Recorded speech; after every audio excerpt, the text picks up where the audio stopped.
Hello, this is Lacey Rice Jr. with the Greater Hardin County Women's Network. Today we are reconvening for the first time since the COVID lockdown. And our special guest today is Minister Donna Smalls, who is the Secretary of the Kentucky NAACP. She's here to talk about vote no on Amendment 2, which will be on the November ballot. And she will also lead a discussion or give information about what CRT is. Right now we do have a small audience. Hopefully we will have more people to filter in. This video will be online, so if you're looking at it, please feel free to share it. And with that said, we're turning it over to Donna Smalls. Good afternoon, good evening. Thank you once again to the Greater Hardin County Women's Network for allowing me to come and speak on this very critical issue of Amendment 2, public schools for public schools. That's what we want.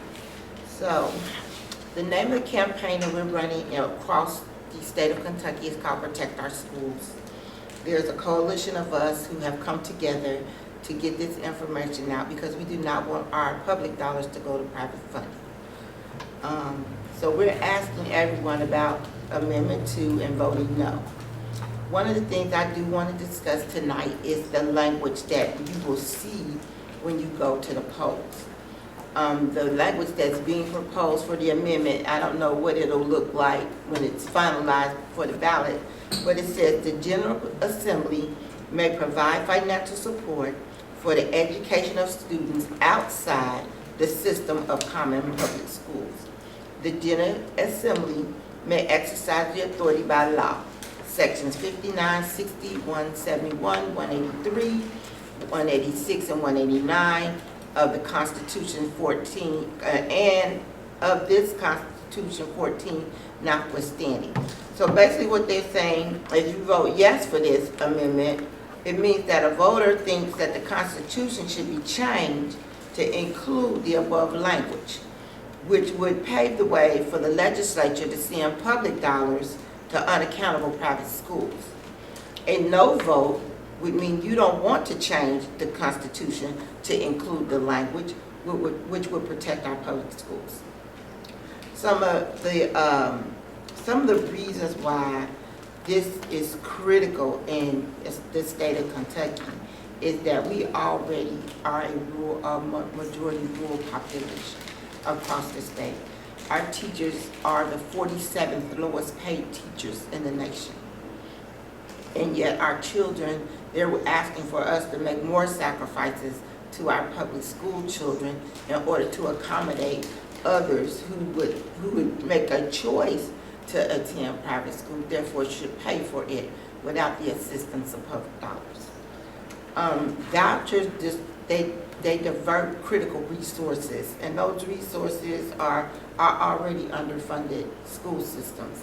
A lot of our rural counties suffered a lot of loss during the COVID because they didn't have like some of the resources, trying to get internet to rural counties for every student that was home. That was a difficult task in and of itself, and it cost public schools some dollars in order to get schools up and running, and still a lot of schools still suffer behind that. Vouchers reduce the general funding.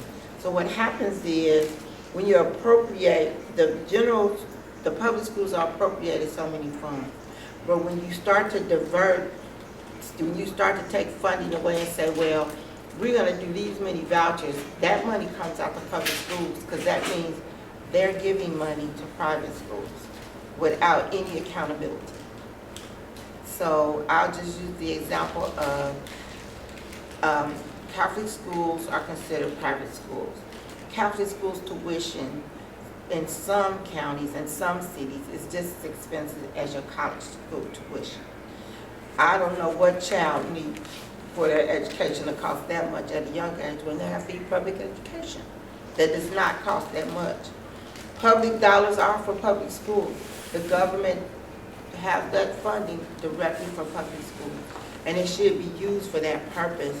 We're giving our tax dollars with no oversight on curriculum. There's no oversight on student assessment. There's no oversight on students and educators, and anti-discrimination practices is bad policy. Because what we want control is who they let in and who they don't let in. Because they control it. In public schools, you don't have that. Everybody's entitled to a free education. No matter your ethnicity, no matter your religious background, no matter your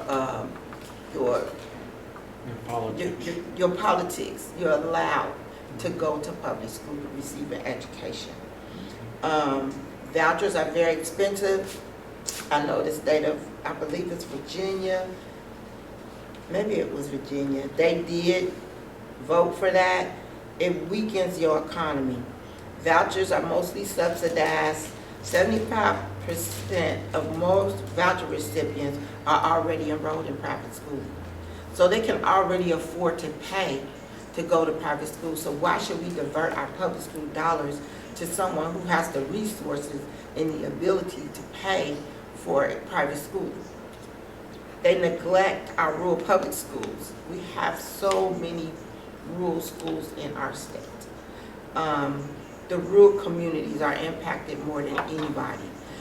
When you start looking at private school charters, that funding, it leaves that funding, if it leaves that county, it makes that county more underfunded. They wouldn't approve to give teachers and administrators and public school workers an 11% raise, yet they want us to say that this voucher system is helpful to our public schooling, which it is not.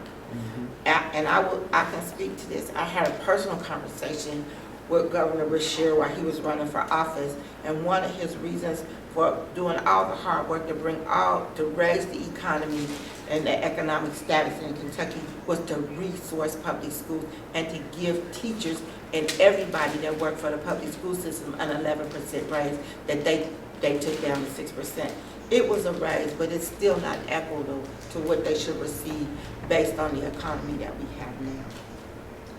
It's another attempt to attack public schools and undermine the backbone of our communities, which is public schools. Most of our children attend public schools. They attend public schools, they get an education. Some of them leave the community and come back. We have a couple of doctors who are from this community, got a public education in this community, went to University of Louisville, University of Kentucky, went away for residency, but then they came back to our community to offer their services. And so public schools are good.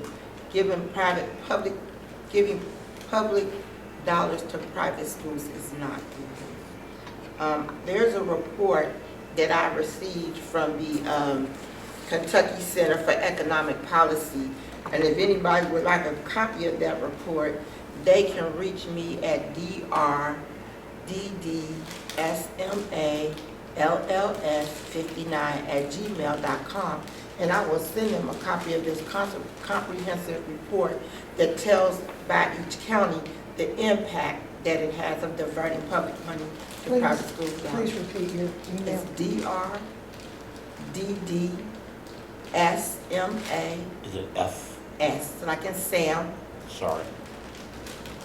SMA. ALLS LLS. 59 59. at gmail.com. Okay. Thank you. It drains and weakens our school, and there's nothing, I mean, just the fact that it drains and weakens the school system, it affects teachers in a way that I can't even start to explain. I've been in the public school system as a subject. I started substitute teaching in 1993 in Georgia and in 2015 in Kentucky. And I would say that public schools, especially in our area, are seriously just underfunded. And we don't have, it was Arizona who approved the private school vouchers. That cost them $950 million. It's $320 million, which is over the budget that they can afford for their schools. That's a lot of money. They're trying to word it in a way to confuse the average individual. So I would just say this, public funds for public school, vote no to Amendment 2. Does anyone have any questions they'd like to ask me? No, you're very thorough, thank you. I appreciate you all having me come today. It matters. I have a QR code for making a commitment to vote no to Amendment 2. I also have sign-up sheets. If you feel like you want me to add your name, send me an email. I have a QR code for anybody who wants to put out information concerning Amendment 2. I'm going to do my best to spread it, at least in my local communities. There's 7 cities in Hardin County. I'll be spreading it to Irvington. I will allow their teachers to get it to the Breckenridge school system. But every school system, wherever you live, needs to be aware because the verbiage is confusing for the average person, and you need to vote no November 5th for Amendment 2. One of the things that struck me about this, and I'm looking at this on a national level, and I've said this many times before, the conservative ground game is that they'll try something in a state. If it works, if it passes in that state, then they'll try to move it to others, the same thing to other states. We just saw that with Tennessee State and how they did Tennessee State University, which was actually a mirror to how Kentucky did Kentucky State University. Because in both instances, the ironic thing is the interim replacements for both institutions are the exact same people. But, and we could also look at what they did in Florida with banning books. Next thing you know, it was in Tennessee, Texas. Kentucky actually had legislation for it. And so this is another national initiative that they're trying to do. And when you look at the architects, the main supporters, they did not go to public schools.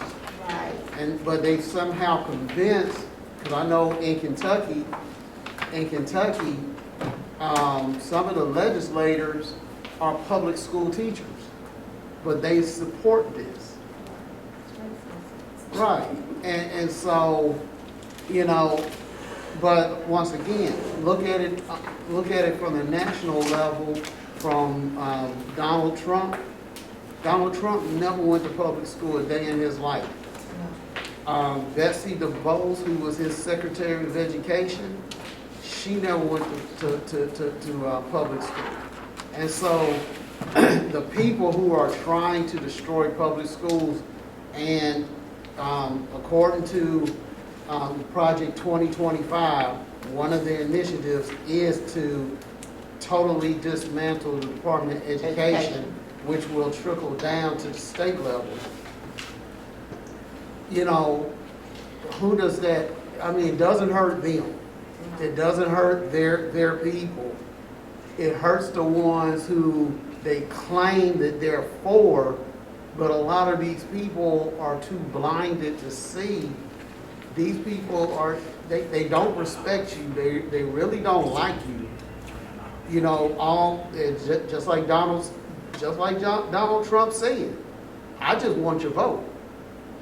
I don't care about it. Right. And I watched the film and I'm like, did he just say what I think he just said? Right. And a lot of times we're blind to literature. One of the things you did mention, you said one of the things, critical race theory. So they used the critical race theory for the banning of the books. They used the critical race theory to create the exclusion of DEI. But critical race theory, the guise of it was for the injustice of the justice system. Unless you were, you took political science, or you were a law major or a criminal justice major, you would have never heard critical race theory. because it's a theory used really, the purpose of the theory was to make a balance to the justice system. That's an imbalance that we already know. And so the problem with that is they've taken that and brought it over to the education side, which it has nothing to do with education whatsoever. It was not created for that at all. And I believe in telling a true history. If we're gonna tell a true history, we have to include the indigenous. We have to include Asian Americans. We have to include Latinos. We have to include immigrants that came from Europe. See, sometimes we got here and forgot who we are. Because when they start talking, I keep thinking we all came on a boat. The indigenous people are already here. We as African Americans may have come involuntarily, but we all came across the water and they came for a better life. But now you want to snatch that away from everybody, and only, I would say, the select few, the 1%ers, are the only ones you want to benefit from it. And that's the problem. We should never have to have a Voting Rights Act. But we have to have a Voting Rights Act because we're being diminished in a constitution that was not written for us. True. And so it's sad, but it's the truth. It wasn't written for us. It wasn't written for the immigrant. It wasn't written for people of color, people of different nationalities, people of any kind of background. It was written for the select few. And so now we're fighting a system of democracy that they're trying to change back to 1776, basically. And democracy is open for every person. You know, I may not like somebody, that mandate for 2025, you're right. I may not like someone, I might not like their politics, I might not like them, but they have a right to live in the United States of America. They have a right to be safe. You know, we have a problem with understanding that a democracy means everybody's voice counts. And that's what's important, everybody's voices count. And when they decide to do what they do, you know, and they're still calling themselves the moral majority, there's nothing moral about you diminishing others for your own gain.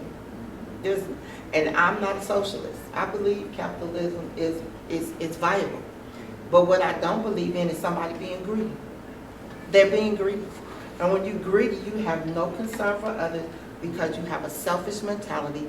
And if you go to other countries, you will see, I lived in Korea for a couple of years. And the one thing that I did admire about people in Korea, even when they didn't have a lot, they worked together. They had a family structure that a lot of Americans don't grow up in, believe it or not, especially now. Indigenous people had a family structure that they worked together. But when we start coming to America, I'm saying we because I'm an American, but they started to destroy that structure. And because it didn't fit what they thought it should be. You know, when I was little, I used to love Westerns and I used to watch them with my dad, but they displayed indigenous people like they were wild animals. And that's so far from the truth. When you start talking about Thanksgiving, they make it seem like the Pilgrims and Indians that sat down and had this blessed meal. Had it not been for indigenous people, they would have died. They taught them how to farm. They taught them how to just fish, hunt. They taught them how to live. That's what Thanksgiving was really about. But the way it's displayed to us and the way it's taught to us is not the way it really happened. And so I got a problem with the distortion of the history in America. And as an educator, it's a disservice to me to see you trying to even distort that history even more by diminishing books. I laugh because my husband, when he was in college, he had never read Huckleberry Finn, and they had a great books list, and one of the books that they had to read in their class was Huckleberry Finn. And when he said he had to read it, I thought, you never read this book before? And he said no. And I thought, you're in for a great surprise. And so after he read the book, I had a classroom discussion. It was only 2 African Americans in that class. Both of them were at least 40 years old. Everybody else was like 19 and 20. And the professor asked the question, what was good about slavery? And all these kids had all these answers to give because they were ignorant to there was nothing good about slavery. But the problem was that this book was still on this list for students to read. And so it got off the list, but it took some campaigning and some fighting for what was right. And so the things that we teach, the things that we display, the things that we tell, the things that they say in the media, they do affect them. And we don't know. Knowledge is your power. You must know what you're voting for when you go to the polls. You don't just take the word of advertisement. You just don't take the word of Magna. You learn and look for resources yourself. You need to understand for yourself when you go to the polls, what are you voting for and why? The democracy that we know has been diminished, and it hurts me. And I will say this, I was sitting in my living room, not watching TV on January 6th, and my brother-in-law called us from California. He said, are y'all watching TV? Because he know I'm not a big TV watcher. I said, no, we're reading. He said, turn the TV on. I was so shocked by what I saw.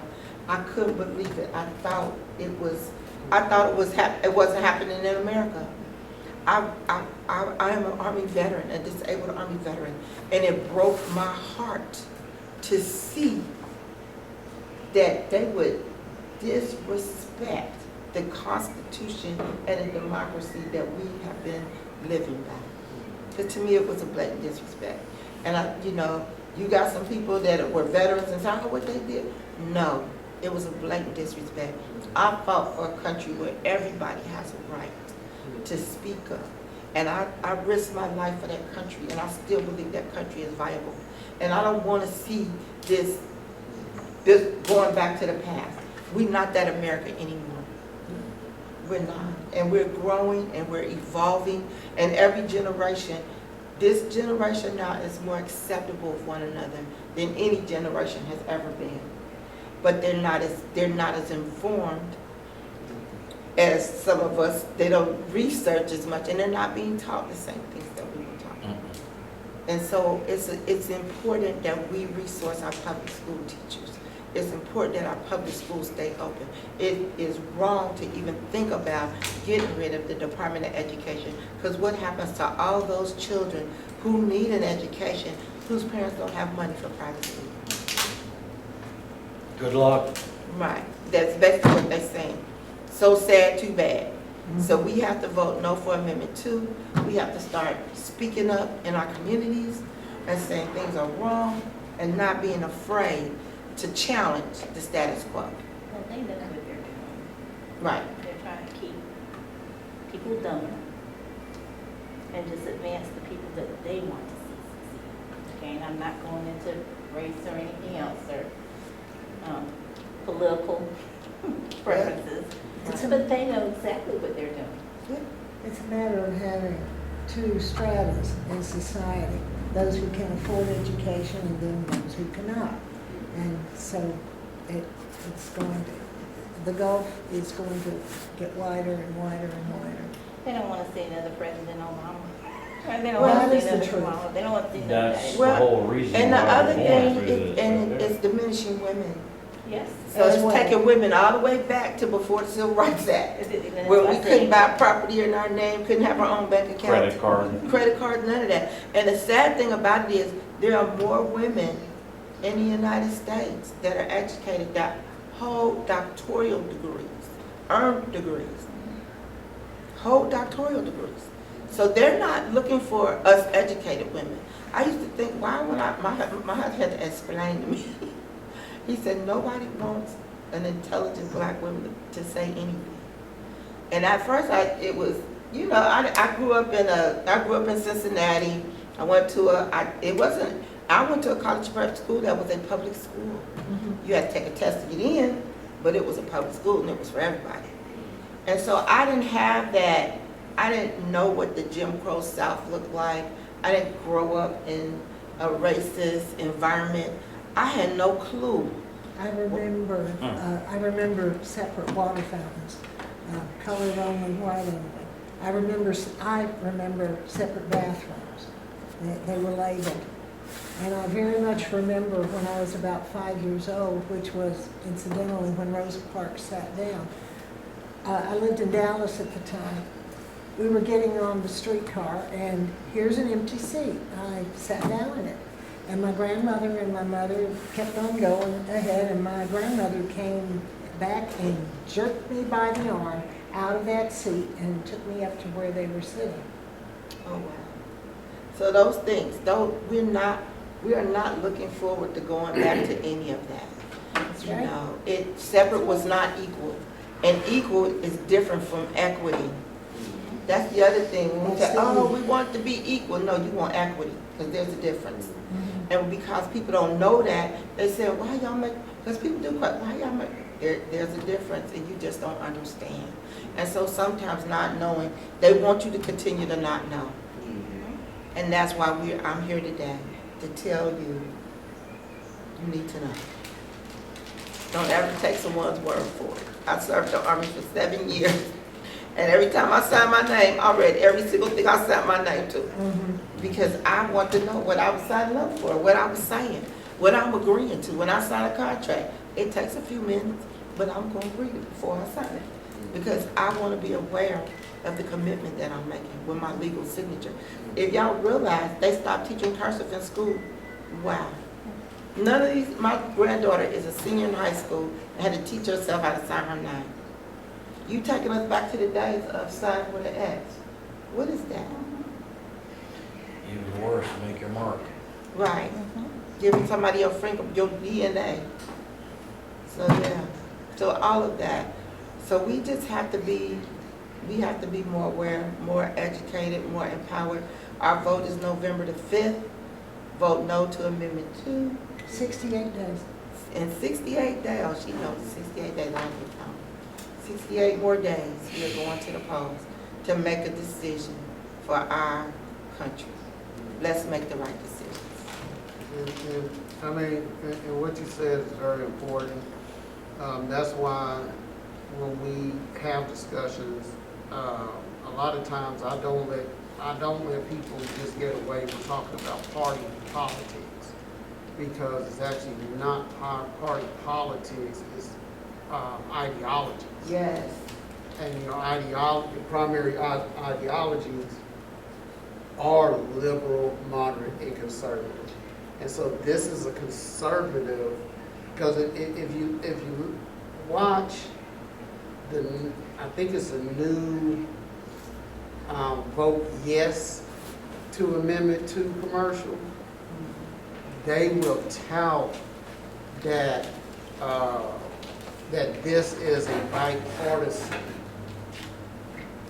that it has bipartisan support. Well, you got conservatives in the Democratic Party. So it's not hard to imagine this being a bipartisan issue, because when you look at Kentucky, before this year, before the last couple of years, Kentucky was majority Democrat. But it was represented by Republicans.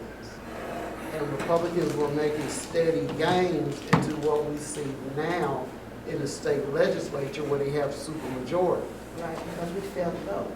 Right, and because Democrats helped put them there. Right.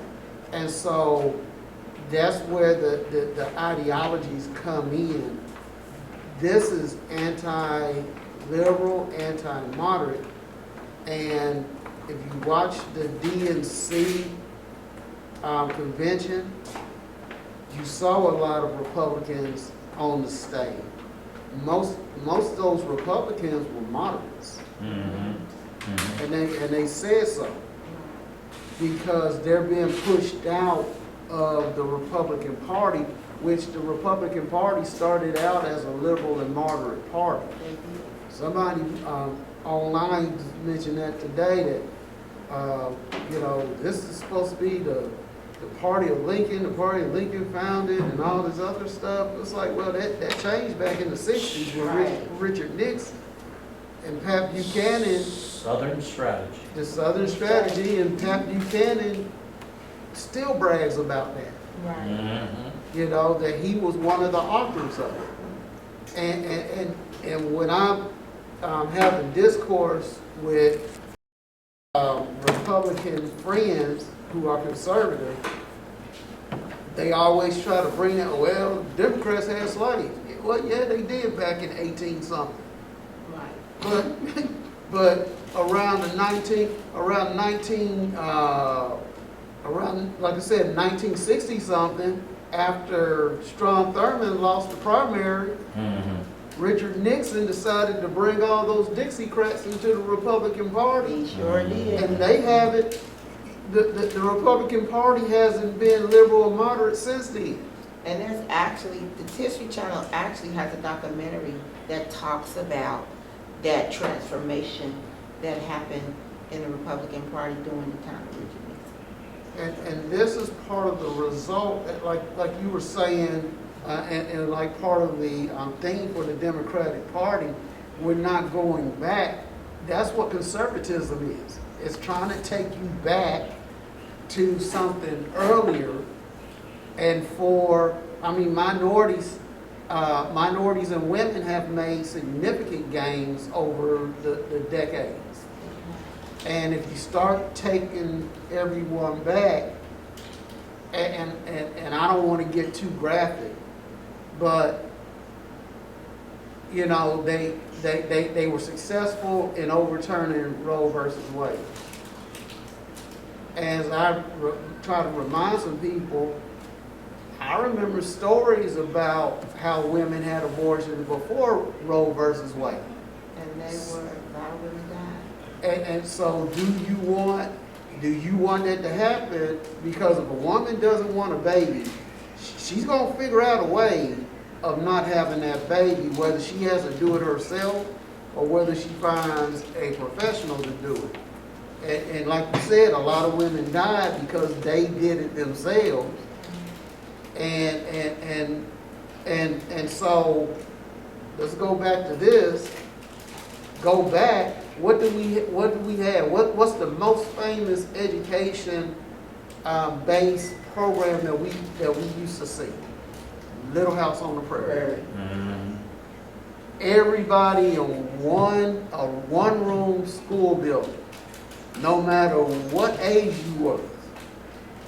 So if I'm 17 years old, I'm primarily learning the same thing that a 6-year-old is learning.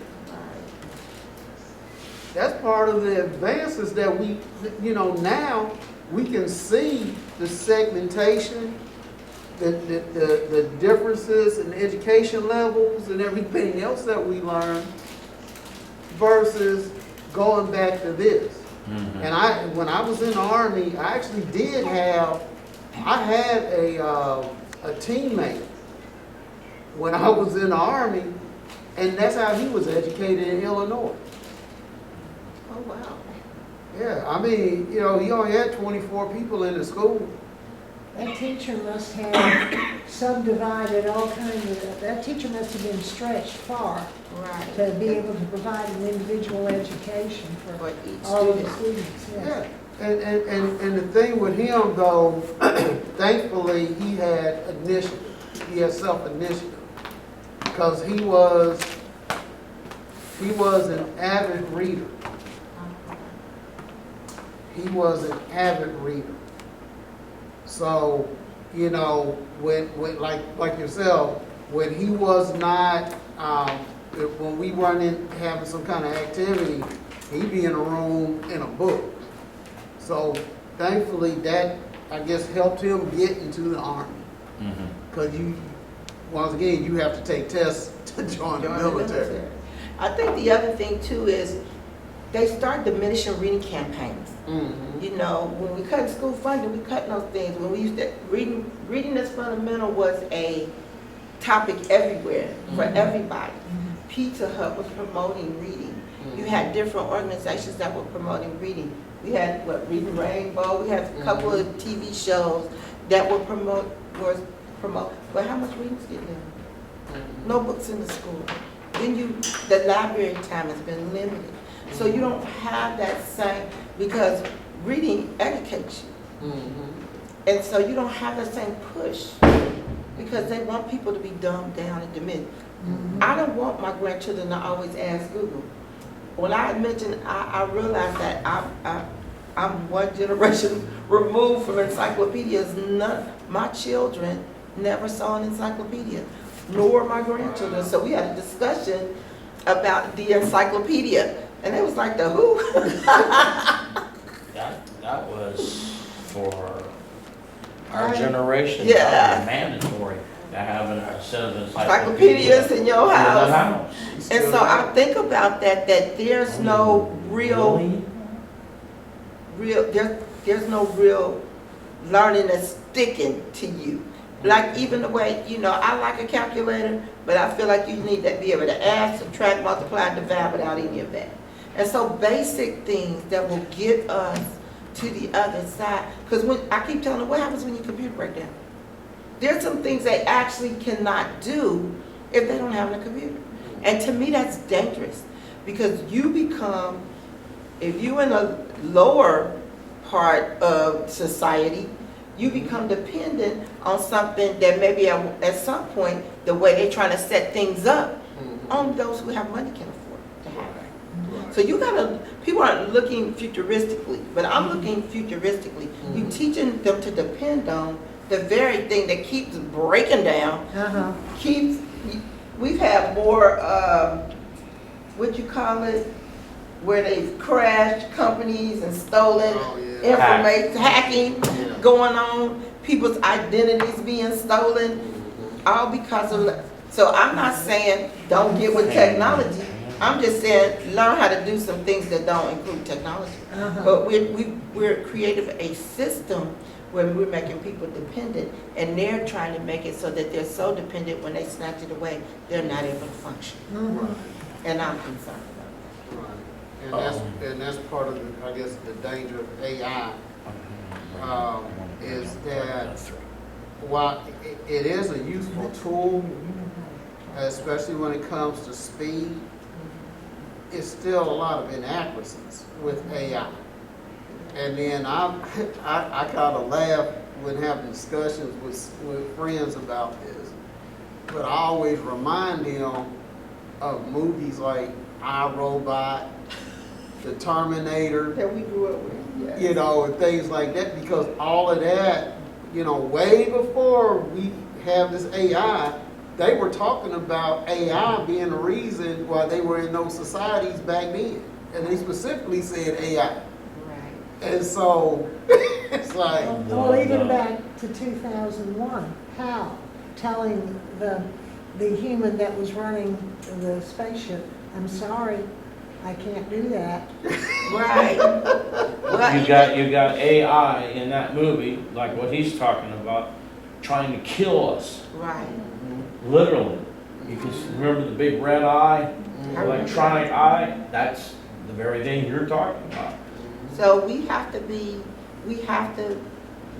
educate ourselves outside of what we're hearing, what we're seeing. Pick up a book, it ain't gonna kill you.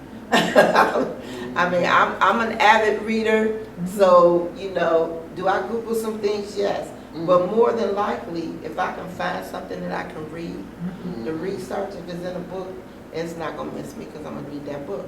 So that's the one thing the public education offers, the opportunity for everyone to receive an education. And it doesn't limit you. Your ability is limitless when you go to a public school. When you go to, if you have to go in a private school, first you got to get in. So do you fit their criteria? And because nobody governs it and nobody's overseeing it, they can make that criteria whatever they want to be. Wow. And so that's the danger that we're facing if we don't vote this amendment down. We need to also remember,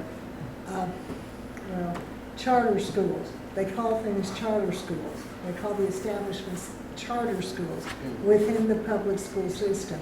And it separates public money going into these charter schools. And the whole concept is, well, if we have a charter school, then the school system can get rid of the ineffective administrators and ineffective teachers easier than in the regular public schools. And that's another situation where the students have to apply and be accepted into. And it's a subset, shall we call it, of the public school system. And it makes me very nervous. And there are no viable nationwide statistics that show that kids who attend charter schools fare better than kids that attend public schools. Although they make you think that, there's no viable research that shows that. And so at the end of the day, you want a system with eyes on. You want a system that's fair to all students. When you start looking at these charter school, private vouchers, they're set up for only certain people. And we gotta be more aware. We can't walk around blind and act like we don't know. And that's why we're sharing this information. We want people to know. I was in Irvington last week. They hadn't even heard about Protect Our Schools. So that tells me, because it's in a rural part of, it's a rural city. And so it's important that we get this information out to everybody, because they're the ones who are going to be the most affected. So that's why I'm here. If you know somebody that I need to send this information to, please get them in contact with me. They can get in contact with Protect Our Schools. They have a whole campaign going on. So we are out here until Election Day promoting Vote No. Where are you located, please? In Pine Grove. I live in Pine Grove. You're in Vine Grove? Yes, sir. Well, guess what? I'm your neighbor. Okay, I live in Pine Grove. Okay, great. I need to, first of all, Yes. I'm attempting to get a hold of Mr. Brett Guthrie. Remember him? He is our congressman He is. for the 2nd Congressional District. And Mr. Guthrie has been a subcommittee chairman for the very thing that you guys are all talking about right now. Okay? And I find it interesting that the Project 2025 will affect this particular committee, which is the Energy and Commerce Committee. Okay? And it covers a lot of territory. Okay, I apologize for I'm not burying myself in this phone, but what I'm saying is that coupled on to what you've been talking to us about, one of the biggest single problems I've seen is that none of this stuff that we're all talking about, he knows about, she, you, her, me, none of this stuff is literally reaching out right now.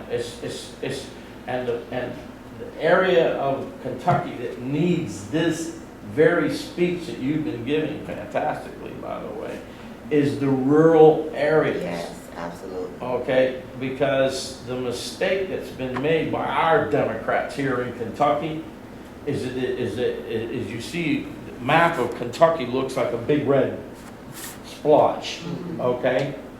And when you want to find Democrats, you just put little blue dots. That's how we are set up in this state right now. Okay, and it's frightening to see that, okay? And the only reason why the people vote the way they do in Kentucky is, well, my grandpappy voted that way, my father voted that way, and I'm voting that way. Exactly. Because we're Republicans, and that's all they want to know, and that's all they want to hear, okay? I agree. I wish I could take you right now and we put you literally, we literally put you on some kind of screen to where we could project this all across all 120 counties, especially the ones going towards where Hazard County is, and that, because that's what amazes me, sir, ma'am, is that these people are living in that part, not trying to take away from our counties that we're in, don't get me wrong, but it seems that Mitch McConnell and Rand Paul and Mr. James Comer, I don't know where they found that guy, but anyway, this seems to be their power base. They seem to have been convinced that if you vote for the Republican agenda, we're going to look out for you. We're going to take care of you. We're going to do all these things for you. And then they turn right back around, and the very thing he's been talking about and you've been trying to point out to us, they take it down. Take it down. Look at, what was that gentleman's name that ran against Andy? Daniel Cameron. Yes. What are you thinking? the very thing that you're warning us about. He's running his campaign on just that, on vouchers. And you know what's crazy? He's a graduate of John Hardin High School. Yes, ma'am.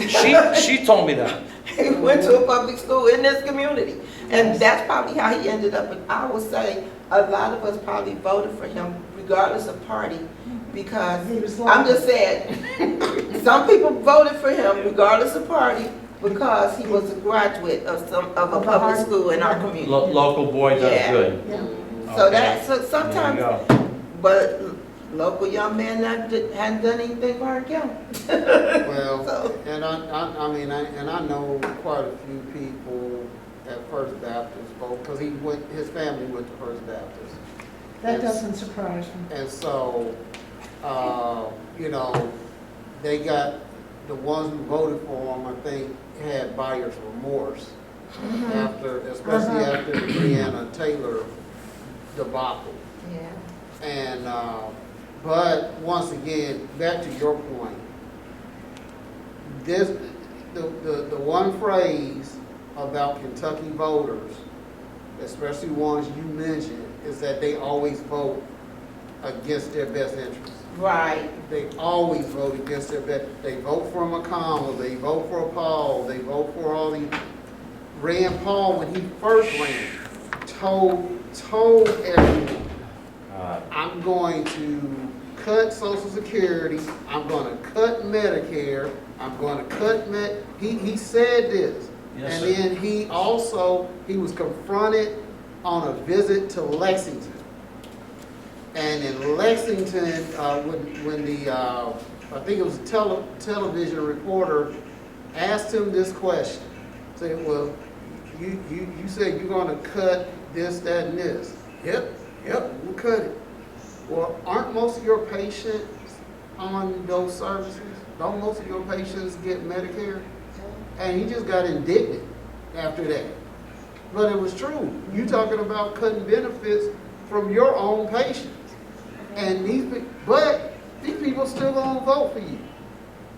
And as the studies that have come out over the years have indicated, Kentucky receives more federal assistance than it sends tax dollars to Washington. Mm-hmm. And so Correct. I don't know what needs to be done to make these people open up their eyes. Maybe it does need to be cut for them to finally open their eyes and see that these people don't care about you. But then it will be too late because it will never come back. Right. It will never come back. The big problem, the reason why I'm going to circulate this as much as possible is because we have a short attention span. Yes. We have a very short attention span. This is a 1,000-page document, and the Heritage Foundation is gambling that we are not going to read it. Gambling that we are not going to read it. Because it's too complex. And that's- Well, not just to each individual, I mean, as I was printing it off of my computer, I was able to scan the various sections as I was printing it. And each one is not necessarily complex in and of itself, but when you put it all together, it feeds into one thing, the president's office. Right. Right. That's where it goes. And also, people go to the polls based on what they heard in the last week. They remember what they heard recently. And help me here, wasn't it Goebbels in the Third Reich that was the propaganda Joseph minister? Goebbels, yep. He said, say it often enough and people will believe it. That's it. It becomes the truth. That coupled with, oh, what did I hear last week? You're not going to see Mitch McConnell until 3, 4, 5 days before election.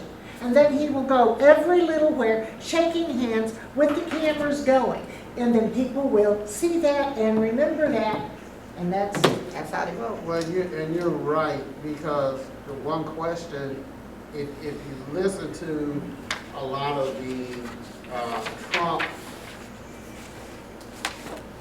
I guess supporters or the main people, behind Trump, Enablers.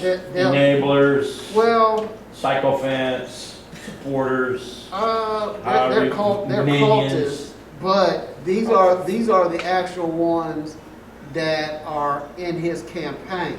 And these people, they will ask us one question. And Stephen Miller, I heard him ask it, one of the authors of Project 2025, who is with Trump's campaign, even though Trump doesn't know anything about it. And he's only got, yeah, it's like, dude, come on.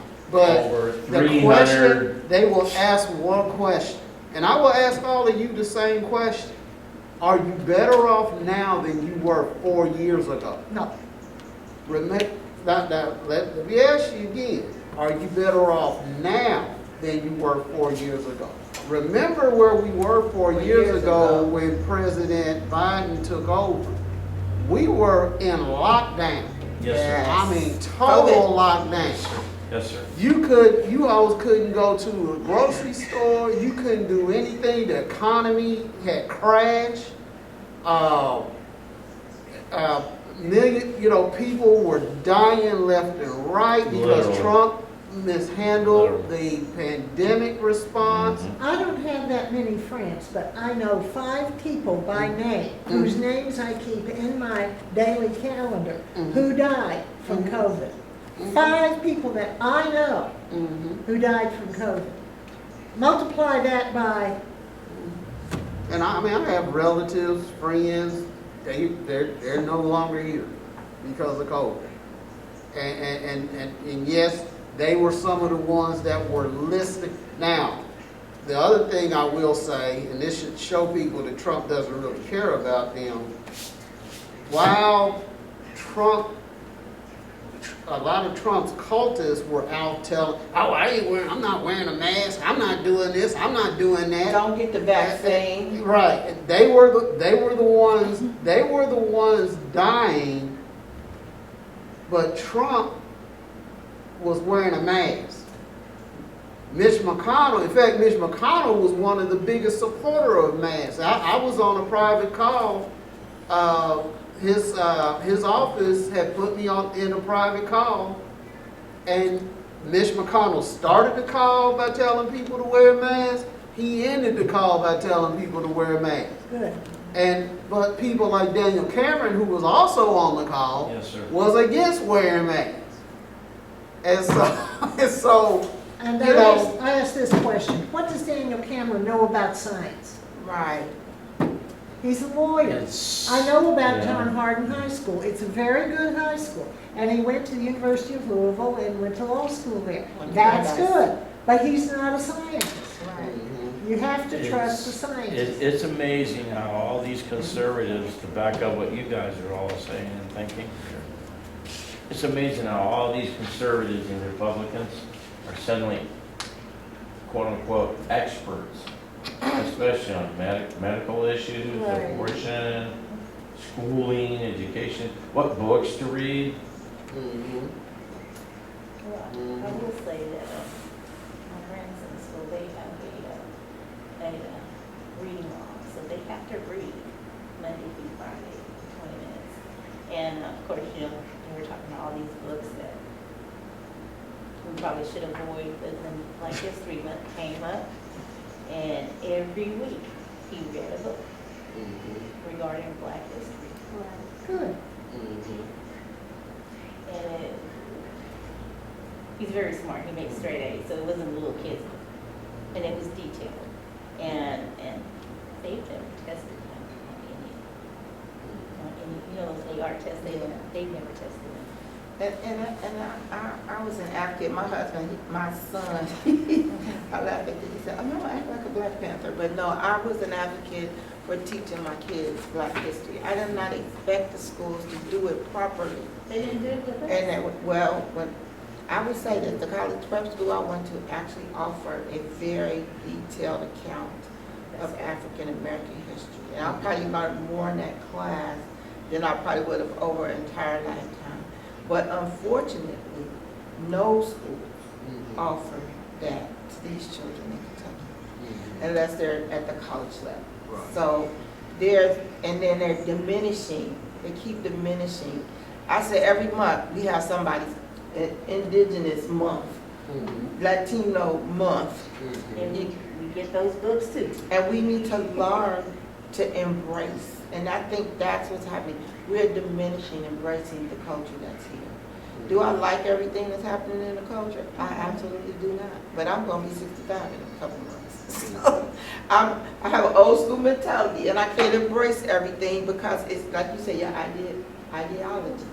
But I can understand and respect every individual. And I think that's what they're taking that away from us, respecting one another. They're making a hierarchy.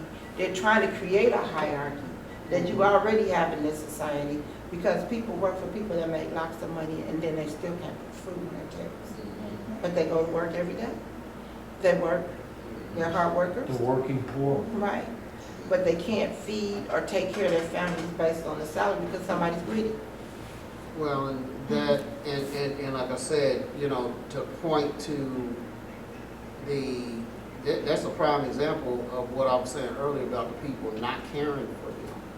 Mitch McConnell, Donald Trump are avid opponents of raising the minimum wage. What's one of the first things? It's only $7 and some cents. Right. And I've seen these posters. It's been that way for decades. It sure has. Yes, sir. And so while the cost of living has risen, and so, you know, one of the first things that President Biden did when he came in office was advocate for raising the minimum wage. Yes, sir. And that's why I also laugh at my conservative friends, or whatever they are now relationship-wise, because as I told them, you know, I hear them complaining about the economy. Well, maybe the economy wouldn't be so bad, number one, if you got on the oil companies, because they are the catalyst for these the price hikes. Yeah. Number two, if you raise the minimum wage, maybe people wouldn't be suffering as much as you're talking, even though I have to question that because Americans are traveling more now than they ever have. Number three, you're complaining about the economy and how bad it is. What are you driving? Are you driving a gas guzzling SUV or truck? Yep. Right. Most of you are. Yep. But you want to complain about high price of gas. Just go to the Human Resources Command parking lot. Come, I'll tell you what, I'll give you a tour. Oh, I work for the government. I know. Truck. I have, like him, I have to go look for a sedan. I have to go look for a family sedan. Because what he just said is the truth. Truck, SUV. A whole parking lot. So what do you got to complain about? Your vehicle is lucky if it gets 12 miles to the island. You're lucky if you get that. Holy cow. So once again, we hear this background noise, and some of it does point to what they're trying to do with the education system. A lot, you know, there's other cultural aspects to this, you know, with the women's health, with the like I said, the book banning and all the, which, you know, when you look at the totality of it, and I'm going to just put this out there, even though this is being recorded, we are actually looking at the first stages of fascism entering this country. Because all of these policies, the ones I mentioned earlier that each state is doing, Yes. those are fascist policies. And you looked at Florida, especially when Ron DeSantis was really going buck wild, Wow. that was plain fascism. The people down there lost a lot of rights. They did. Quite a few. And yet, sir, to back you up again, and yet they keep right on going with their life down there. No outrage, no pushback, just okay, everything's fine. Can't live Why without do you all keep voting? Why do you all voting? It's like we're watching these people keep on running into a brick wall. and they get back up and run into that brick wall again.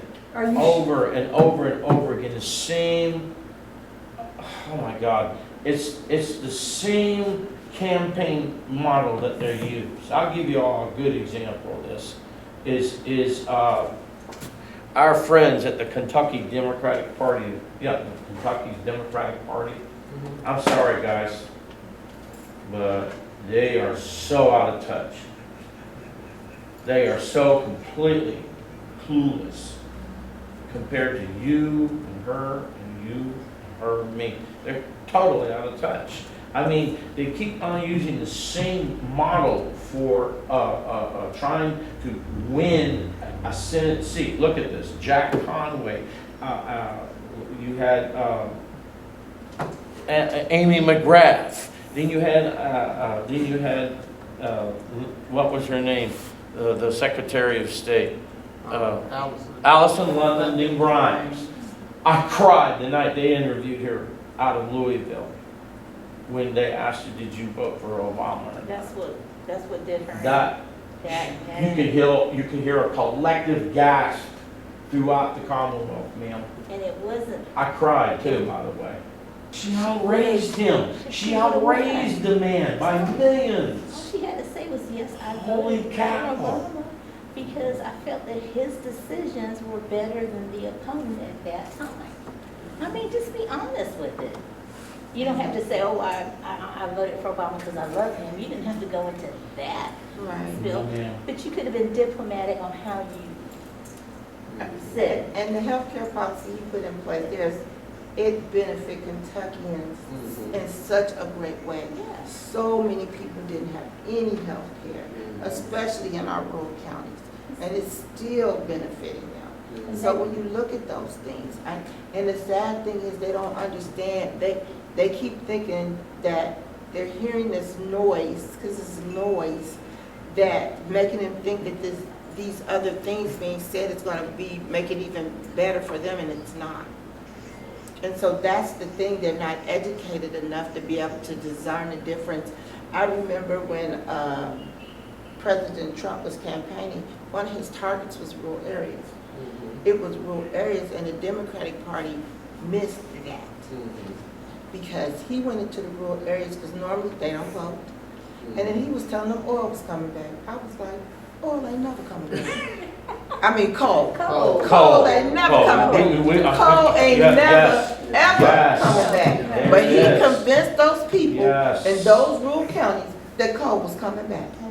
And I thought to myself, this is certainly sad that they can't see that they're being manipulated. He's playing them. He's playing them. Yes. Because at that time when he was doing that, ma'am, I can tell all of us in this room, China was shutting down some of its coal-fueled plants at that time.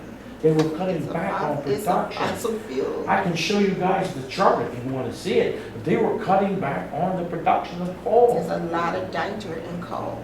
And so when he was doing, but he strategized that because the Democratic Party had no focus on rural counties at all.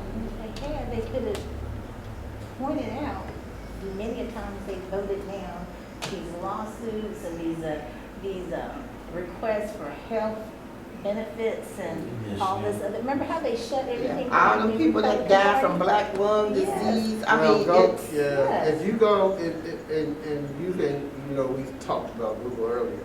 If you go to Google and Google the NBC documentary on Obamacare, that was strictly about Eastern Kentucky. Yes, sir. And in that, what all you were saying, it was funny, and they did a poll actually well before that. And when they polled people, especially Eastern Kentucky, they loved the Affordable Care Act. But they hated Obamacare. I know. it's the same thing. That's what, and it's so crazy that the name throws them off.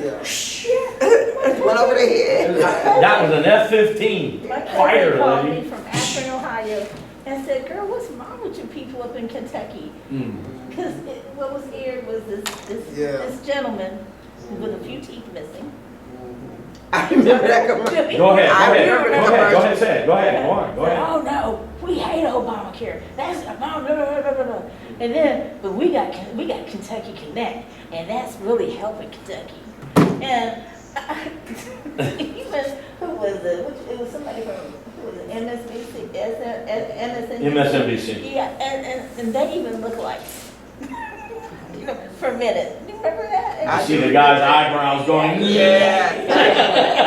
And here goes Lisa. What's going on with you guys in Kentucky? I said they always have to pick that one. Right, every single time. They have to pick When that something's one. going on, they pick the, you think They that always of pick all the- the intellectuals that live here, that's who you picked? Well, they did that for there were 2 documentaries, and primarily the same people were in both documentaries. Imagine that. Yeah, the one difference was a husband and wife.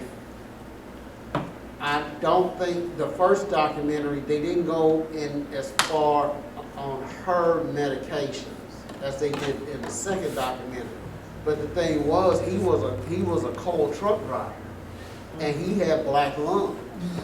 And then, you know, in the second, she had cancer. And so she had to take all these different meds and everything, and they were, you know, he was talking about what would have happened if you did not have this access to this health care, you know, and it was like, well, you know, we would probably already be gone and this, that, and the other. Yeah. But once again, somehow, and well, actually, you mentioned it earlier, and Paul Ryan actually said that when he ran for VP about where you tell people lies enough times and they'll take it as true. He actually said, he publicly said that. And I think he said it on Fox News.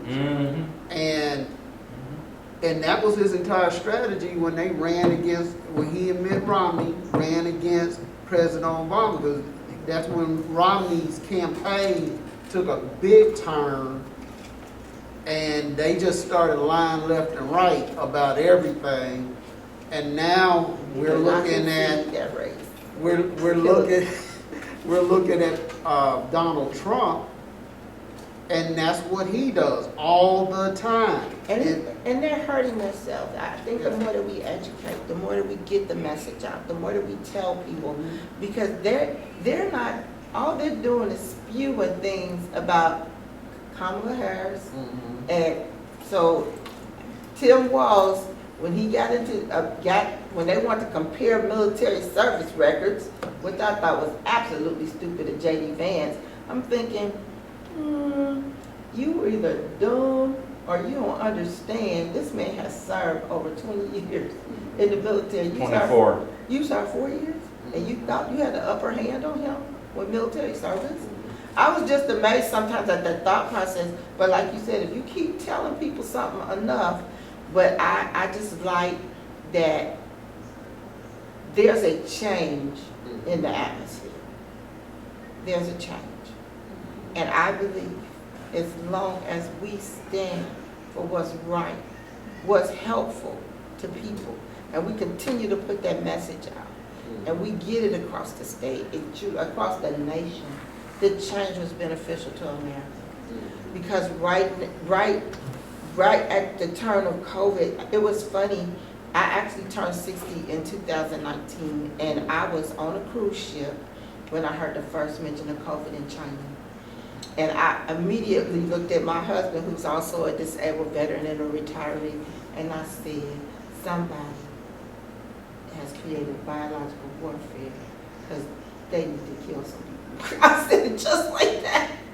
And he was looking at me like, and I didn't know what the effects of COVID was when I heard that over the news station. I had no clue.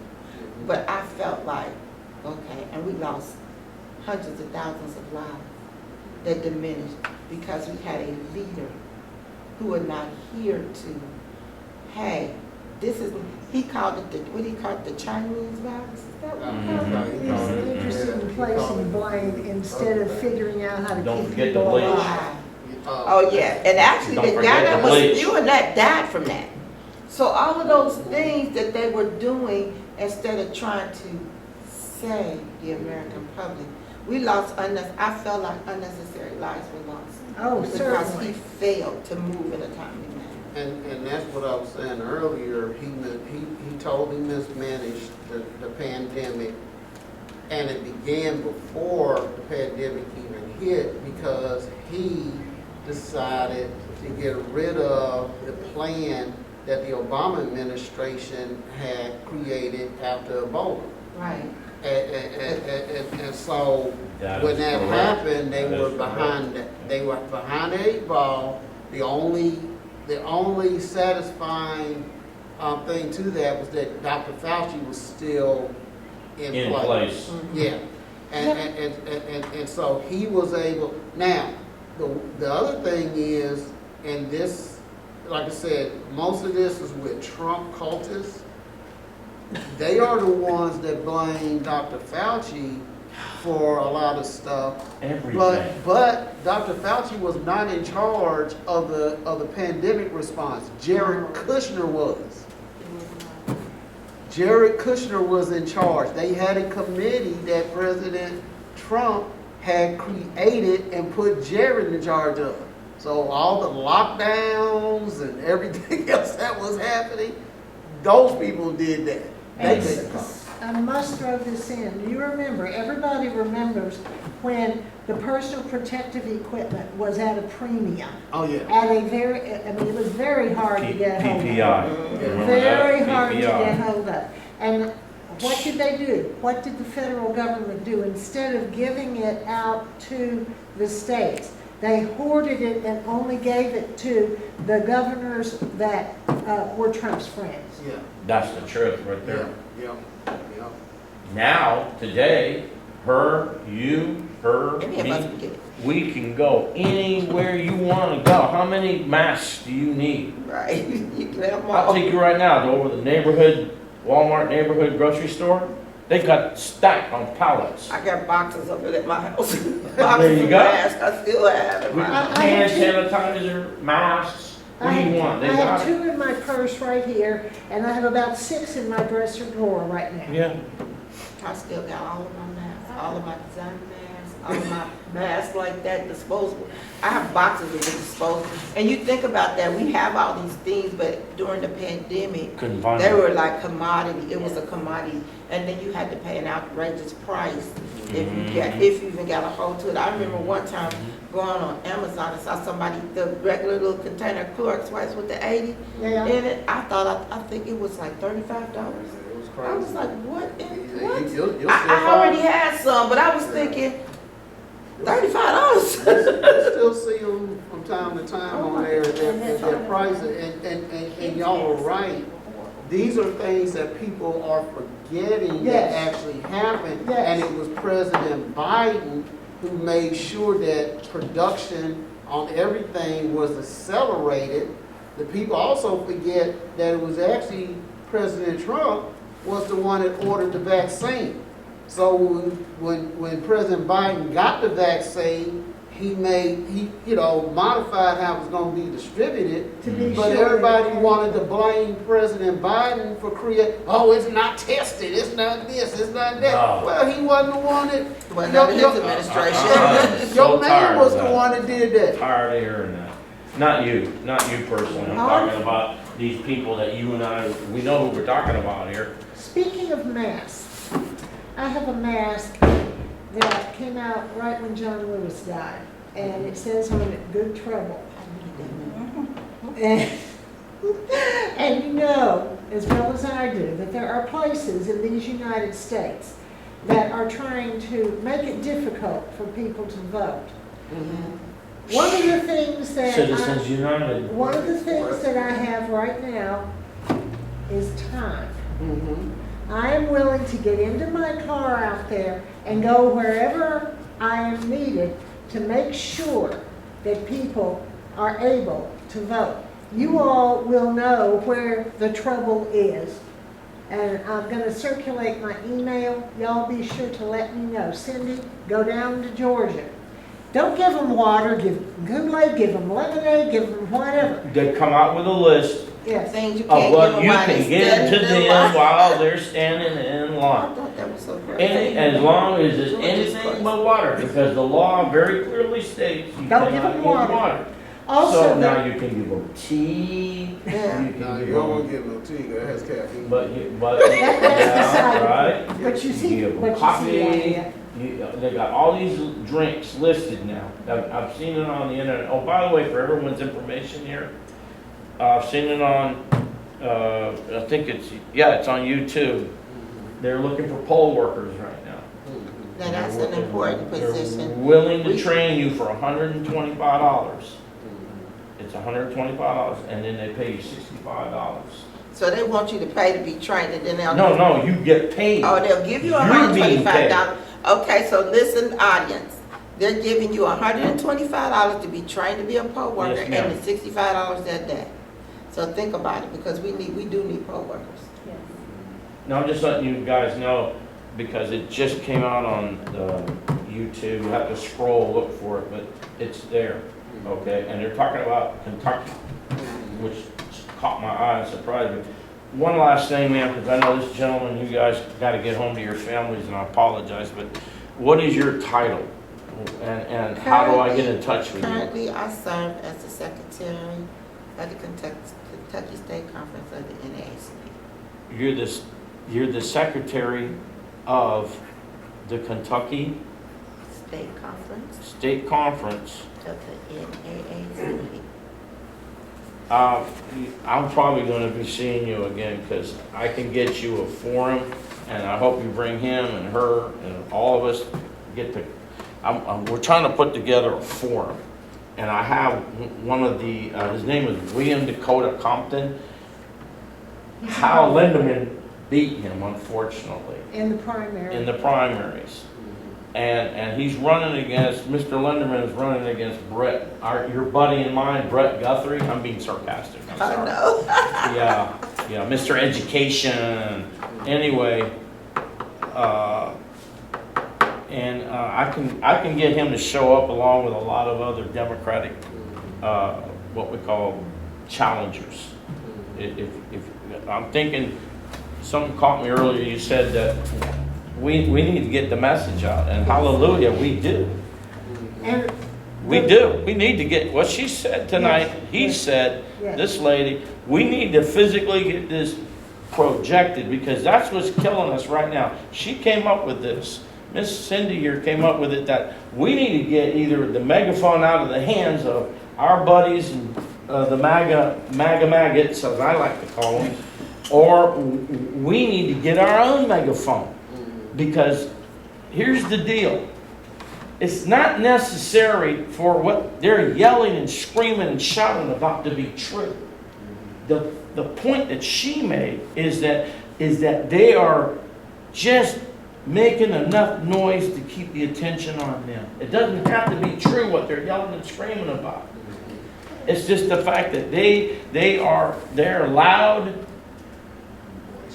and boisterous, and it cuts good people like you and him and her, all of us out. We get caught out. So we either need to get our own megaphone or get that doggone thing out of their hands. Well, it's the media too. 'Cause Yes, ma'am. It's the media, it's so, here in Kentucky, it's so focused on the Republican Party. Even when you hear them on the news, on television, what did they say? Former President Trump, Obama, Biden, President Biden, Obama. how they say it. Yeah, you're it's right. just everything. And when some of them do interviews, I'm not supposed to know what your party preference is. I'm not supposed to know which party you align yourself with. But I can tell. How your response is the way you Yes, act yes. in the public eye. And then it's like, That's true. you know, it's almost suspect. Okay, you're listening to the Democrat or the Independent. What they're saying is almost their facial expression, you know, is just so it's so misleading. It kind of sets the tone for anybody that's watching it, you know, to oh, okay, all right, this must be a lie. You know, that's the way it's introduced. So you got my personal. And one thing, you mentioned Brett Guthrie. I've talked to Brett Guthrie quite a few times. You And got Lucky through. you. You got through to well, no. Lucky that's you. That's not lucky me, because Brett Guthrie used to go throughout his district and have forums throughout the district. He Sure did.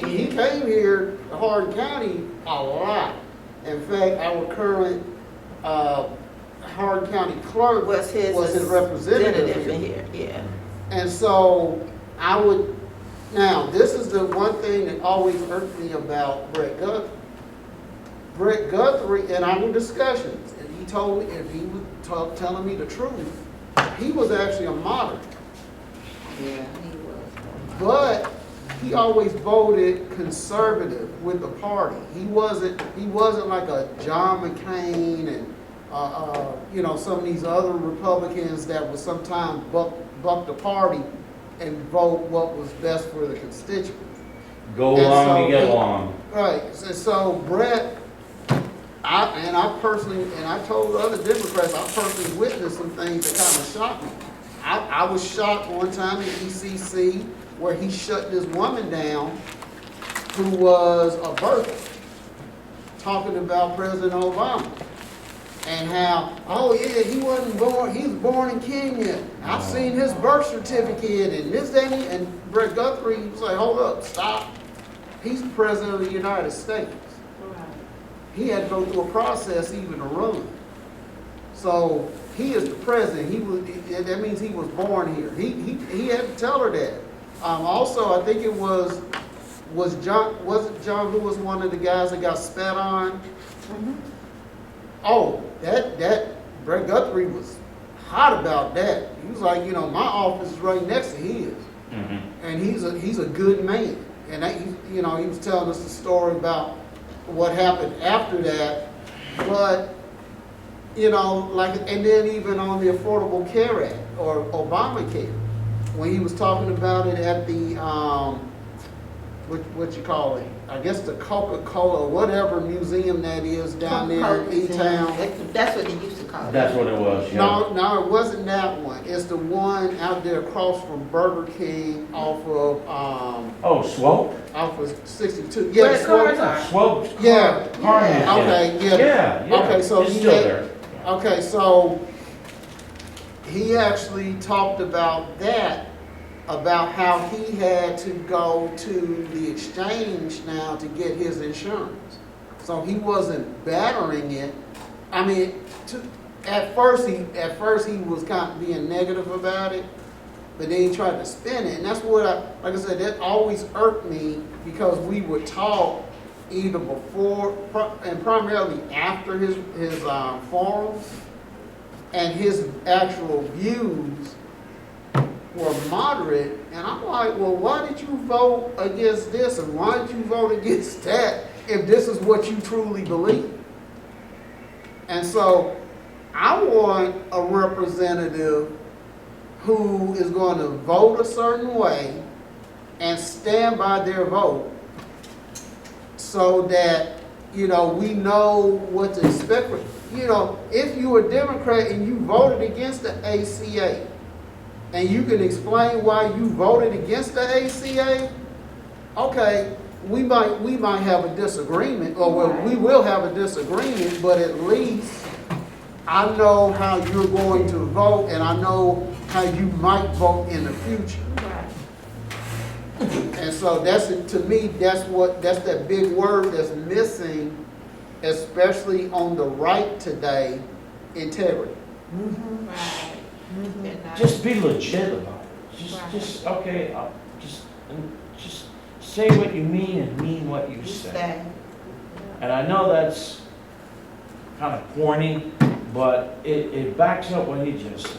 But it's a good thing to live by, But given yes, your ma'am. lifestyle. Well, yes, ma'am.